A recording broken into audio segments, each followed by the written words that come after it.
품어주셔도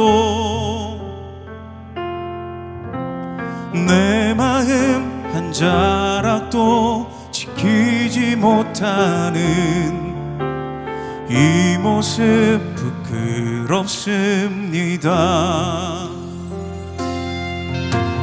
따스한 곁을 내어주신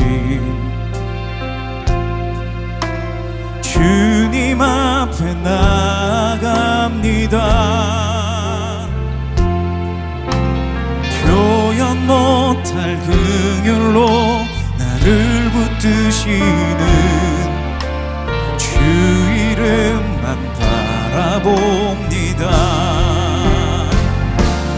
매일 마주한 슬픔을 견뎌나가며 주 예수의 마음을 닮아 가네. 두려운 걸음마다 주가 동행하리. 주지하며 오늘을 건네 주의 신실한 소망을 깊이 담으며 주 예수의 풍요를 채워가네. 하나님의 자녀로 명예 지켜가며 깊어진 삶을 주께 드리네.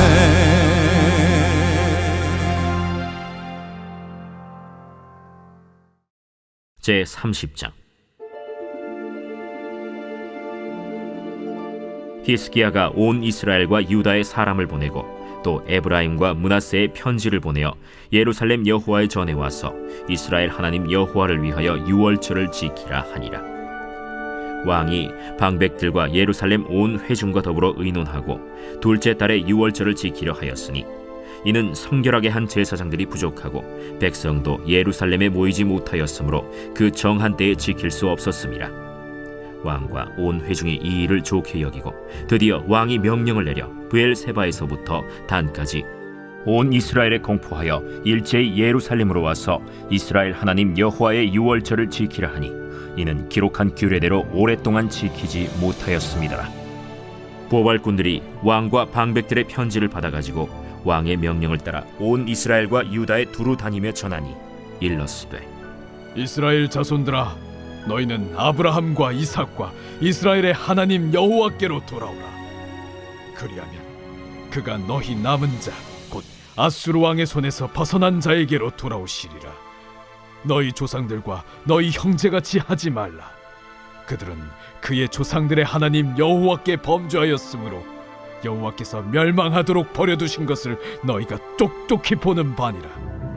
그런즉 너희 조상들같이 목을 곧게 하지 말고 여호와께 돌아와 영원히 거룩하게 하신 전에 들어가서 너희 하나님 여호와를 섬겨 그의 진노가 너희에게서 떠나게 하라.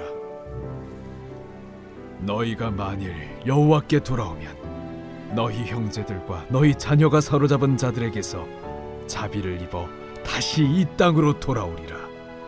너희 하나님 여호와는 은혜로우시고 자비하신지라. 너희가 그에게로 돌아오면 그의 얼굴을 너희에게서 돌이키지 아니하시리라. 보발꾼이 에브라임과 므낫세 지방 각 성읍으로 두루 다녀서 스불론까지 이르렀으나 사람들이 그들을 조롱하며 비웃었더라. 그러나 아셀과 므낫세와 스불론 중에서 몇 사람이 스스로 겸손한 마음으로 예루살렘에 이르렀고 하나님의 손이 또한 유다 사람들을 감동시키사 그들에게 왕과 방백들이 여호와의 말씀대로 전한 명령을 한 마음으로 준행하게 하셨더라. 오늘 본문 1절에 보면 히스기야가 유다뿐만 아니라 북이스라엘에게도 유월절을 지키자고 편지를 보냅니다. 당시의 상황을 생각하면 굉장히 이것은 파격적인 요청이었습니다. 북이스라엘은 수도 사마리아가 함락되고 또한 나라가 망한 상황이어서 국가적으로도 트라우마가 있고 재앙 속에서 절망만 할 수도 있었던 그러한 상황이었습니다. 그러나 히스기야는 영적인 회복, 민족 통합의 기회를 본 것입니다. 단순히 종교적 열심을 넘어서 다윗과 솔로몬 시대처럼 예루살렘 중심으로 분열된 민족을 다시 하나로 묶으려는 마음이죠. 5절에 보면 브엘세바에서 단까지는 이스라엘 전체를 가리키는 말입니다. 그러니까 온 이스라엘을 향한 마음인 것이죠. 이것은 단순한 축제의 초대가 아니라 찢어진 민족의 재통합을 향한 간절한 시도였습니다. 우리가 여기서 주목해야 할 것은 1절에 여호와를 위하여 유월절을 지키자라고 말씀한 겁니다. 우리는 북이스라엘과 다르고 우리는 선택받았어 라는 자기 민족과 종교적 우월감으로 이스라엘 백성에게 유월절을 지키자고 한 것이 아니라 우리 남유다를 위한 것이 아니라 진정한 종교개혁의 핵심 예배의 중심을 나 또는 우리에게서 하나님께로 돌리려고 한 것입니다. 왜 이 절기를 지키는지, 그리고 이 절기를 누구를 위해서 하는지, 지키는지 본질적인 동기를 바로잡으려고 했던 것입니다. 여러분, 죄를 5글자로 표현하면 자기 중심성이라고 합니다. 그리고 이것을 한 글자로 줄이면 나입니다. 그래서 C.S. 루이스는요, 하나님은 우리의 중심에 계시기를 원하신다. 우리가 하나님을 가장 중심에 둘 때 그분 외에 다른 것은 자연스럽게 제자리를 찾는다라고 했습니다. 히스기야가 회복하려 한 것은 바로 이 하나님 중심의 예배였던 것이었습니다.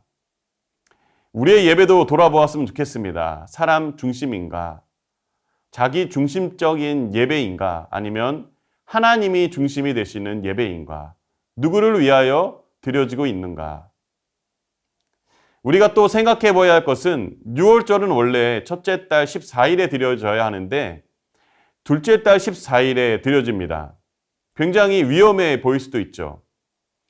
북이스라엘의 초대왕 여로보암이 백성들이 남유다 예루살렘 성전에 예배 드리러 가는 것을 막기 위해서 이 절기 날짜를 자기 마음대로 바꾸고 베델과 단에 금송아지를 세우고 이곳에서 하나님을 섬긴다고 주장하며 우상 숭배의 길을 이끌었기 때문입니다. 그렇다면 히스기야의 이 결정은 괜찮은 것일까요? 언뜻 비슷해 보일 수도 있지만 자세히 보면 동기나 과정이 전혀 다릅니다. 날짜를 바꾼 것에도 현실적이고 불가피한 이유가 있었습니다. 3절에 그 이유가 나오는데요. 첫 번째로는 성결하게 준비된 제사장의 수가 부족했기 때문입니다. 아마 아버지 아하스 왕의 시대에 우상 숭배가 심해서 그 배교의 영향으로 제사장 직무가 제대로 이행되지 않았던 후유증 때문일 것입니다. 두 번째로는 백성들이 제때 모이기가 어려웠습니다. 북쪽 이스라엘 지역에서 예루살렘까지 먼 길을 와야 하는 사람들을 고려해야 했기 때문입니다. 그러나 중요한 것은 히스기야가 독단적으로 결정한 것이 아니라 율법의 정신에 근거해서 이렇게 결정한 것입니다. 민수기 9장 10절에서 11절 말씀에 보면 너희 후손 중에 시체로 말미암아 부정하게 되든지 먼 여행 중에 있다 할지라도 다 여호와 앞에 마땅히 유월절을 지키되 둘째 달 14째 날에 해 질 때에 그것을 지키라 라고 말씀하고 있죠. 히스기야는 이 규정을 가지고 국가적인 상황에 율법 조항을 유연하게 적용하기로 한 것입니다. 중요한 것은 혼자 결정한 것이 아니라 2절에 방백들 그리고 예루살렘 온 회중과 더불어 의논했다고 말씀하고 있습니다. 혼자 한 것이 아니라 같이 의논해서 결정한 것입니다. 이것이 율법의 원칙, 유월절을 지켜야 한다는 원칙을 지키면서도 특수한 상황, 정결 문제와 거리 문제와 같은 상황을 고려해서 율법의 예외 규정을 아주 지혜롭게 적용했습니다. 우리 하나님께서는요, 딱딱한 형식 그 자체보다는 예배하고자 하는 그 마음의 중심, 그 본질을 중요하게 보십니다. 히스기야는 이제 그 온 마음을 담아서 온 백성에게 초대 메시지를 전해야 했습니다. 그래서 왕의 명령을 받은 보발꾼들, 빠른 걸음으로 메시지를 전하는 전령들인데요. 이들이 편지를 가지고 이스라엘 전역을 누빕니다. 그런데 이러한 초대에 반응이 달랐습니다. 히스기야가 백성을 향한 아주 선한 의도로 이런 일을 했음에도 불구하고 반응은 굉장히 냉소적이고 적대적인 반응이었습니다. 10절에 보면은 대부분의 사람들이 조롱하며 비웃었다라고 기록합니다. 왜 그럴까요? 나라 잃은 서러움이 커서 그랬을까요? 아니면 오랜 분열 역사 속에서 남유다의 초청에 대한 그 자체가 반감이 있어서 그랬을까요? 그러나 반면에 아셀과 므낫세와 스불론 지파 중에서는 소수의 사람들이 스스로 겸손해져서 예루살렘으로 왔습니다. 또 유다 사람들은 한 마음이 되어서 순종했다라고 기록하고 있죠. 하나님의 초대에 엇갈린 반응, 조롱과 겸손 사이에서 우리는 무엇을 발견할 수 있을까요? 이것 또한 현실을 아주 잘 반영하는 중요한 모습입니다. 여러분, 하나님의 진심 어린 부르심에도 불구하고 거절과 조롱은 늘 있을 수 있다는 것을 우리는 받아들일 필요가 있습니다. 복음을 전할 때에도 비슷한 경험을 하게 됩니다. 중요한 것은 그 사람들의 반응 하나하나에 너무 좌우되지 않고 꾸준히 초청의 메시지를 전하는 그 자세입니다. 그리고 또 한 가지는요, 하나님은 그 조롱하는 다수가 아니라 비록 소수일지라도 스스로 낮추고 겸손한 마음으로 돌아오는 자들을 주목하고 계신다라는 것입니다. 이것은 역대하 7장 14절 말씀, 굉장히 우리가 잘 아는 말씀이죠. 내 이름으로 일컫는 내 백성이 그들의 악한 길에서 떠나 스스로 낮추고 기도하여 내 얼굴을 찾으면 내가 하늘에서 듣고 그들의 죄를 사하고 그들의 땅을 고칠지라. 이 유명한 약속의 말씀과 연결되는 것입니다. 한편으로 이스라엘 백성들이 한 마음으로 순종할 수 있었던 그 배경에는 12절에 하나님의 손이 그들을 감동시켰기 때문이다라고 기록하고 있습니다. 그러니까 우리가 회개하고 돌아오려는 마음을 품을 때 하나님께서 그 마음을 움직이시고 또 그 마음 가운데 연합하게 하시는 역사를 일으켜 주신다라는 것입니다. 결국 조롱하는 다수가 있었지만 그 속에서도 겸손히 돌아오는 소수가 있었고 또 순종하는 사람들 뒤에는 하나님의 직접적인 역사가 있었다라는 것입니다. 여러분, 히스기야의 편지의 핵심적인 메시지는 무엇일까요? 6절에서 9절의 메시지인데 한마디로 요약하면 6절에 이스라엘 자손들아, 너희는 아브라함과 이삭과 이스라엘의 하나님 여호와께로 돌아오라 라는 강력한 메시지였습니다. 조상들이 걸었던 불순종의 길, 그것을 반복하지 말고 교만하게 목을 뻣뻣하게 세우지 말고 지금이라도 하나님께로 방향을 돌리라는 요청입니다. 여러분, 회개라는 단어를 한자로 보면 회는 후회하다, 마음 아파하다 라는 뜻입니다. 그리고 개는요, 고치다, 바꾸다 라는 뜻입니다. 그래서 우리가 돌이키지 않고 마음만 아파한다면 그것은 회개한 것이 아니라 회한 것입니다. 여러분, 너희는 이스라엘 하나님께 돌아오라 라는 말은 단순히 잘못했어요, 마음으로만 후회하는 것이 아니라 회개, 잘못된 길에서 돌아서서 하나님께로 방향을 바꾸는 것을 뜻합니다. 여러분, 그렇게 하면 우리 하나님께서 은혜와 긍휼을 베푸셔서 결코 외면하지 않을 것이다. 그리고 심지어 포로로 잡혀간 사람들까지도 돌아올 소망이 있다는 놀라운 약속을 전하고 있는 것입니다. 그렇다면 돌아온다라는 것이 오늘 우리에게 어떤 의미로 다가올 수 있을까요? 돌아오다, 이것은 히브리어로 슈브인데요. 이것은 물리적으로 장소를 옮긴다는 뜻이 아니라 삶의 근본적인 방향, 중심축을 전환하는 것을 의미합니다.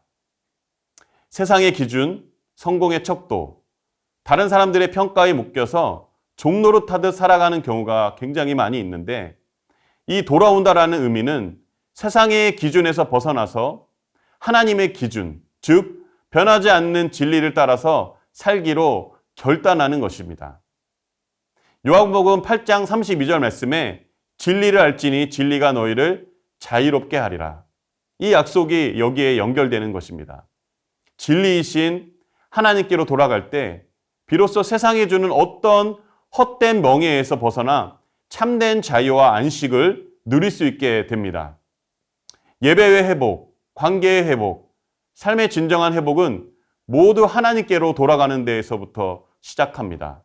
여기서 정체성의 회복이 이루어지는 것입니다. 누가복음 15장에 나오는 아버지처럼 우리 하나님은 돌아오는 자녀를 언제나 기다리시고 먼저 달려와 맞아주시는 분이십니다. 그리고 여전히 너는 내 아들이다. 금가락지와 제일 좋은 옷을 입히십니다. 그래서 돌아온다는 것은 굉장히 실질적인 것입니다. 역대하가 가리키는 더 큰 그림이 있습니다.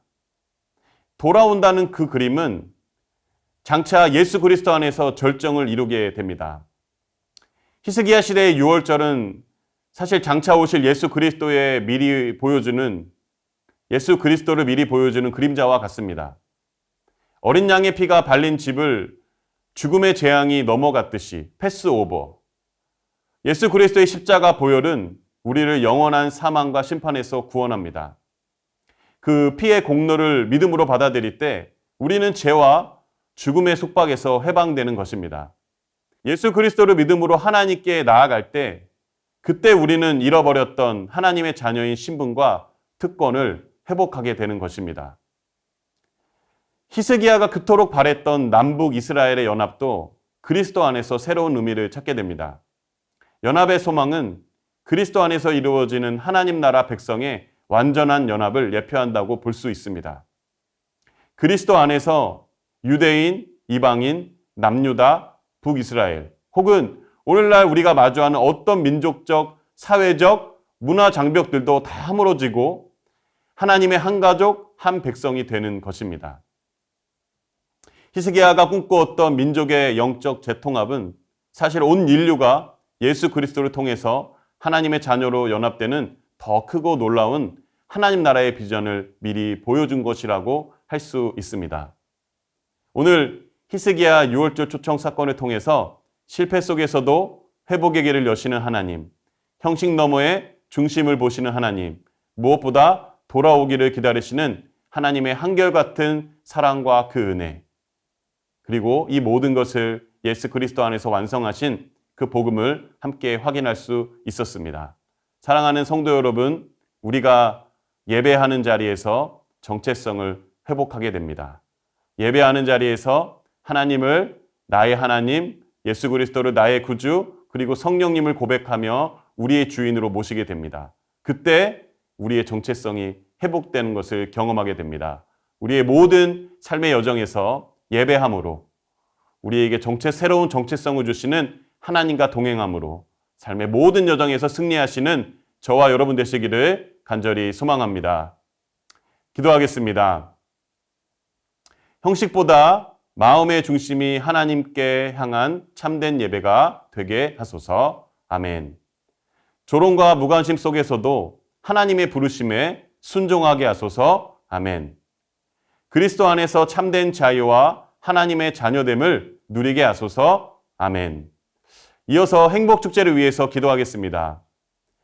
더 사랑의 교회 모든 성도들이 한 영혼에 대한 국률한 마음을 주셔서 VIP를 품고 기도하게 하시고 성령님 VIP들의 마음을 만져주셔서 행복축제에 꼭 참여하여 예수 믿고 구원받게 하소서. 아멘. 행복축제를 준비하는 모든 과정에 하나님이 세밀하게 간섭하셔서 어떠한 갈등이나 어려움 없이 잘 준비되게 하시며 하나님이 기뻐하시는 행복축제가 되게 하소서. 아멘. 게스트 조혜련 집사님의 간증과 박은조 목사님과 강훈도 목사님이 전하시는 복음의 메시지를 통해 VIP들에게 복음이 들어가며 은혜 받게 하소서. 아멘.